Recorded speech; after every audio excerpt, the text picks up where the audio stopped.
드디어 이화수와 함께하는 주간 경제동향이 방송됩니다.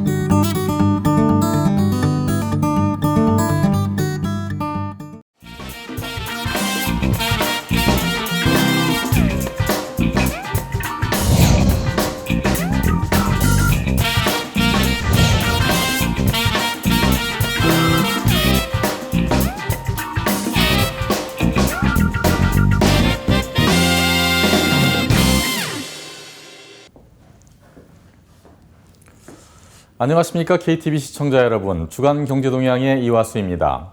이번 한 주간은 전 세계의 금융시장이 영국의 브렉시트 국민투표 결과에 이목을 집중한 가운데 여론조사의 결과 향방에 따라 경계감과 안도감 사이를 오고 가는 모습이었습니다. 지금 이 방송을 시청하시는 시간에는 이미 집계가 완료되어 투표 결과가 발표된 상태일 것입니다. 많은 전문가들은 이번 투표를 앞둔 금융시장 전망에서 일시적인 충격이 있을 수는 있어도 예상보다 그 충격이 오래가지 않을 것으로 기대하고 있습니다. 주요국들도 충분한 사전 대비가 되어 있다며 각국에 미칠 영향은 제한적일 것이라는 시각을 나타내면서도 경계심은 늦추지 않는 모습입니다. 이번 투표 결과가 영국 국민들의 지혜를 담아낸 선택이었을 것으로 생각하며 금융시장의 빠른 안정을 기대해 보겠습니다. 그럼 주간 경제 동향 시작하겠습니다.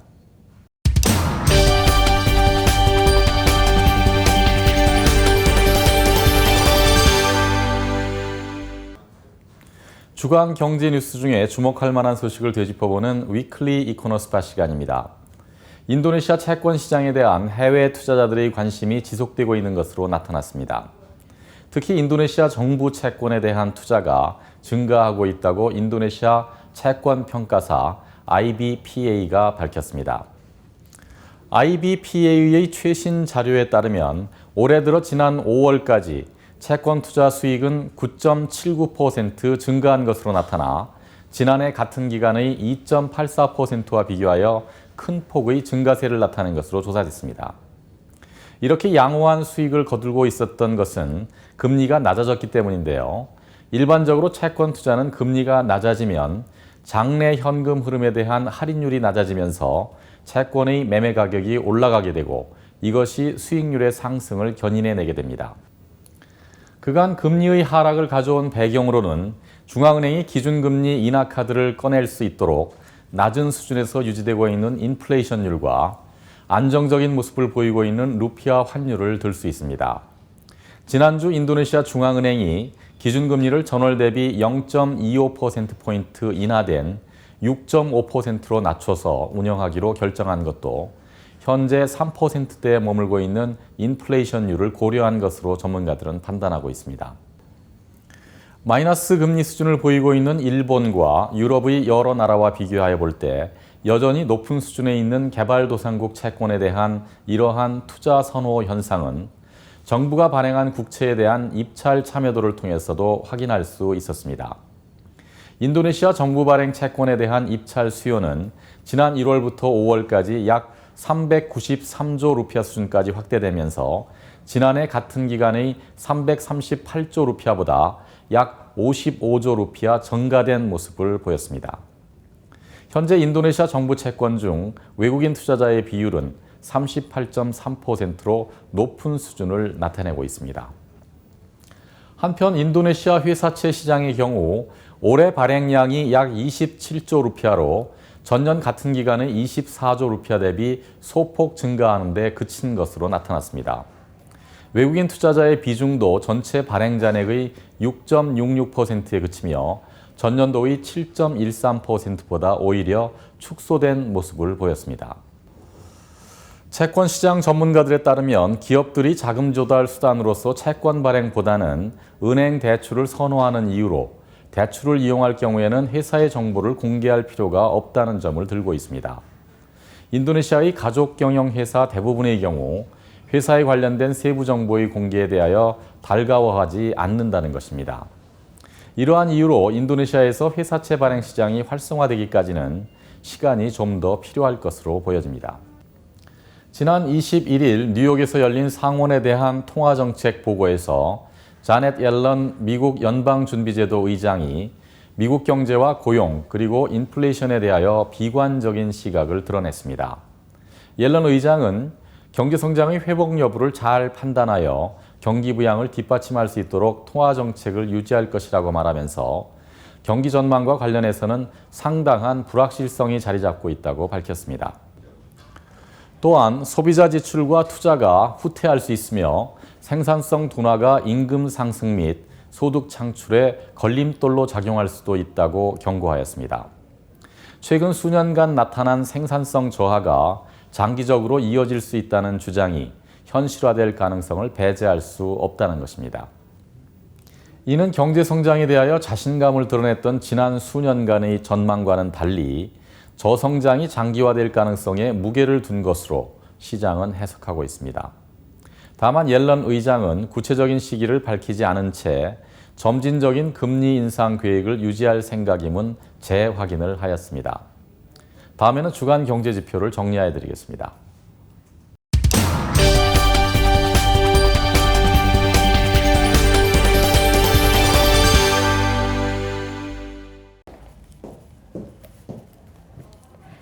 한 주간의 주요한 경제지표를 정리해드리는 주간 경제지표 시간입니다.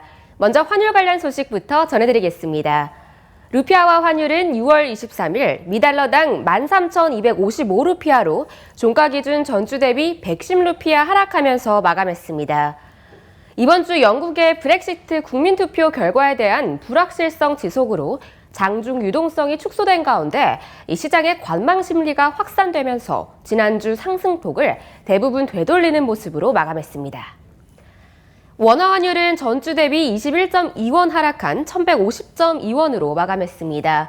이 브렉시트 투표를 앞둔 포지션 조정이 일단락되면서 시장 참여자들의 포지션은 한결 가벼워진 모습이었습니다. 이 주로 고객 물량에 대한 커버 위주로 은행 간 거래가 이뤄진 가운데 경계 심리가 유지되는 모습을 보였습니다.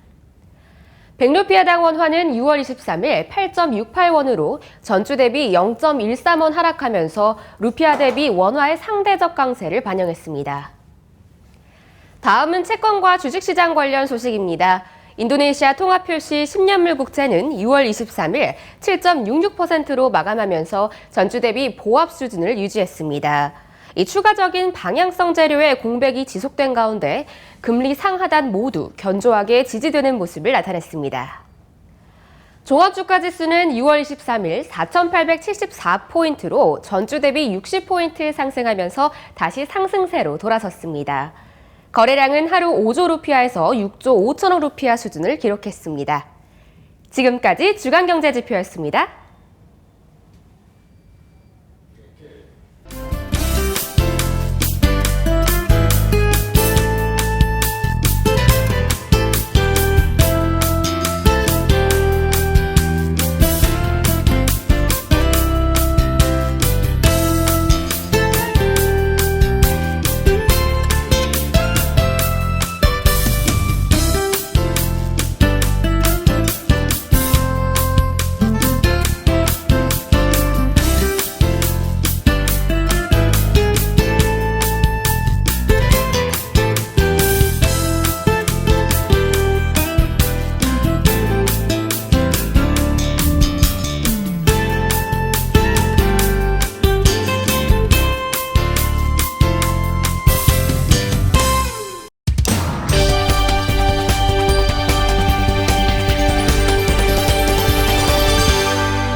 비즈니스맨들에게 사업에 도움이 되는 정보를 알려드리는 인니비즈 포커스 시간입니다.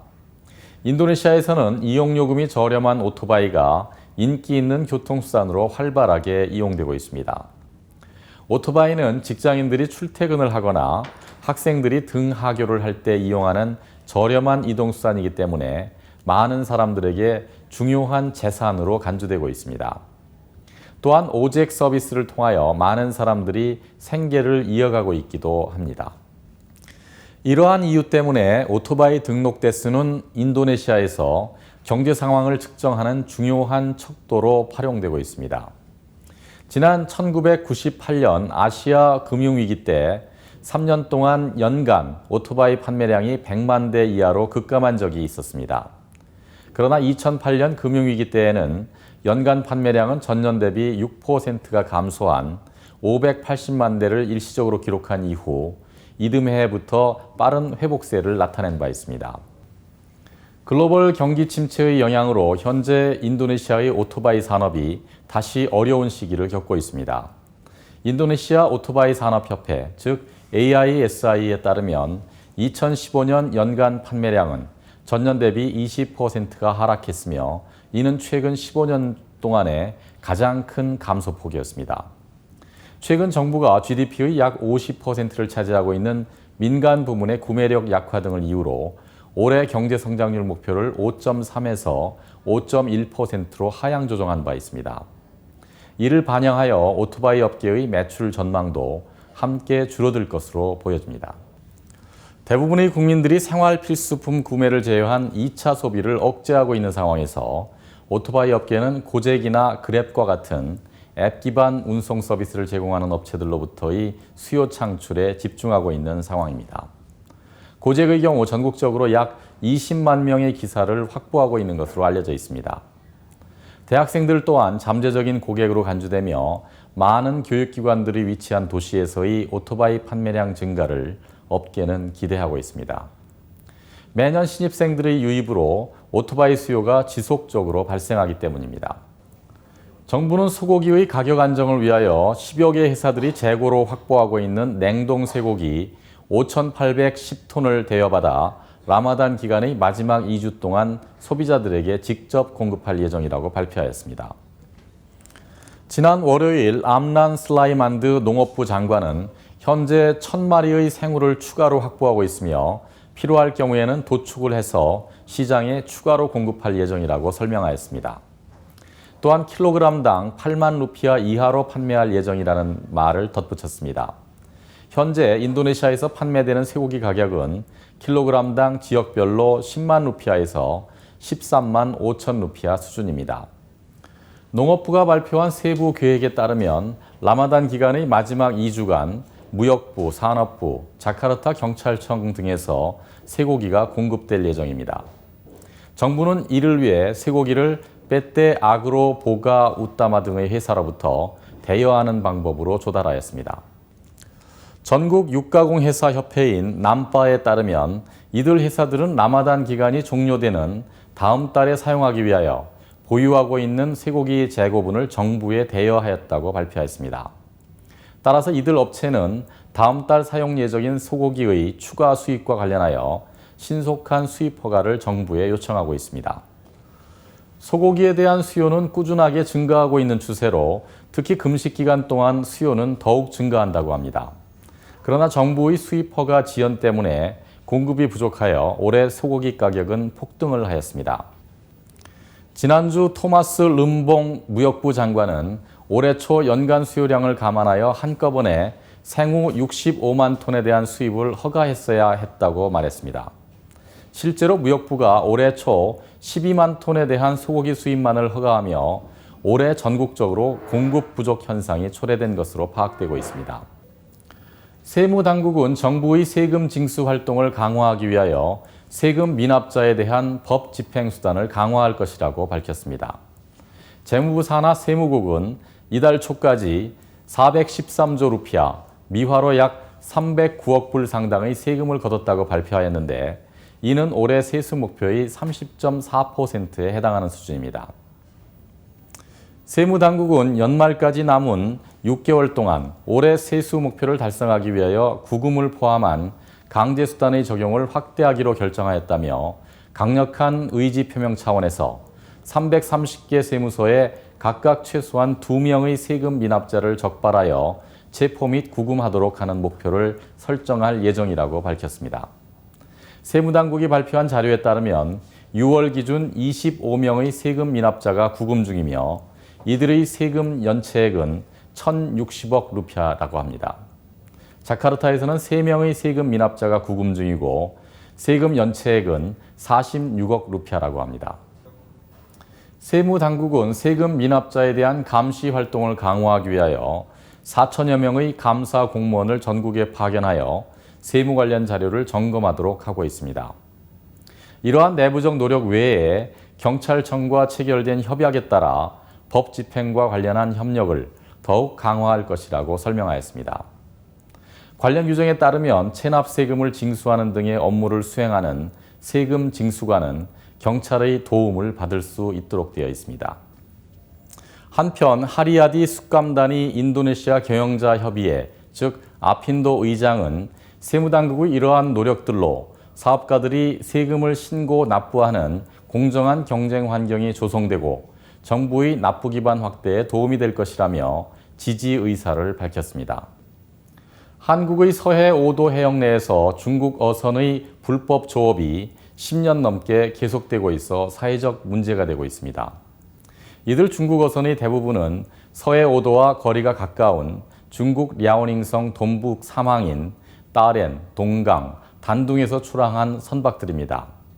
꽃게어장이 형성되는 시기에 백령도, 대청도, 연평도의 NLL 인근 해역에서 불법 조업을 주로 하고 있습니다. 한국의 해군과 해경이 중국 어선들의 불법 조업을 원천적으로 막지 못하고 있는 이유 중에 하나는 남북 간 군사적 충돌 위험성이 큰 NLL 해역의 특수성 때문입니다. 육지의 군사 분계선인 MDL 그리고 비무장지대 DMZ와 같은 성격인 북방 한계선 NLL 해역에서 해경은 해군의 지지하에만 중국 어선에 대한 단속 활동을 할 수 있어 그 효과가 떨어지고 있는 상황입니다. 그런데 이들 중국 어선들이 한국뿐만이 아니라 멀리 떨어진 이곳 인도네시아 해역에서도 불법 조업으로 문제를 일으키고 있다고 합니다. 지난주 금요일 인도네시아 해군이 영해 분쟁 지역인 남중국해의 나뚜나 제도 근해에서 조업을 하던 중국 어선에 발포를 하여 어선이 일부 부서지고 선원이 다치는 사고가 있었습니다. 인도네시아는 지난 4월에는 베트남과 말레이시아 어선 20여 척을 압류해 해상에서 폭파하는 등 주변국들의 불법 조업에 대하여 강경하게 대응하고 있습니다. 중국은 사건 해역이 중국 어민의 전통적인 어장이라며 인도네시아가 무력을 남용하고 국제법을 심각하게 위반했다고 주장하였습니다. 그러나 무분별한 어획으로 중국 근해의 어족 자원이 고갈됨에 따라 이제는 중국 어선들이 세계 곳곳에서 불법 조업 문제를 일으키고 있는 것으로 보여집니다.